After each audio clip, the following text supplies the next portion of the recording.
बातमी नाशिकमधनच आहे। इथं लासलगाव मनमाडसह विविध बाजार समितीमध्ये कांद्याच्या भावात मोठी घसरण सुरू आहे। आज कांद्याला प्रति क्विंटल केवळ 300 ते 400 रुपये किमान, तर सरासरी 800 ते 1000 रुपये दर मिळतोय। आणि विशेष म्हणजे गोल्टी कांदा घ्यायला आता व्यापारी सुद्धा तयार नाहीत आणि त्यामुळे शेतकरी हवालदिल झालेत। कोसळलेल्या दरांमुळे उत्पादन खर्चही निघत नाहीये, अशी भावना शेतकरी व्यक्त करतायत।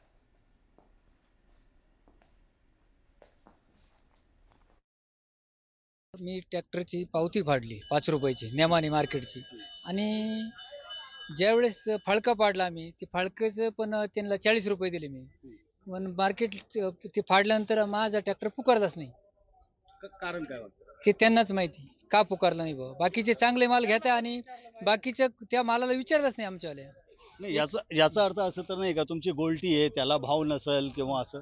गोल्टी आमची आहे, दोघांची पण गोल्टी, पण ते काय भाव काय आता त्यांनाच माहिती, व्यापाऱ्यांनाच माहिती।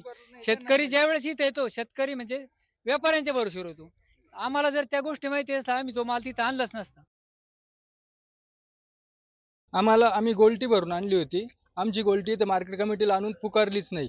आम्ही आणायचा खर्च, तिथं भरायचा खर्च, त्यानंतर लागणार डिझेल हा सुगट निघाला नाही। इथं मार्केट कमिटीने पावती फाडली आहे, त्या पावतीचे 5 रुपये आकारणी केली आहे, पण ती पुकारणं सुगट 1 रुपया सुगट पुकारणं झालेलं नाही। त्याचाला व्यापारी थांबले नाही, कोणी पुकारायला तिथं थांबलं नाही, पुढे निघून गेले।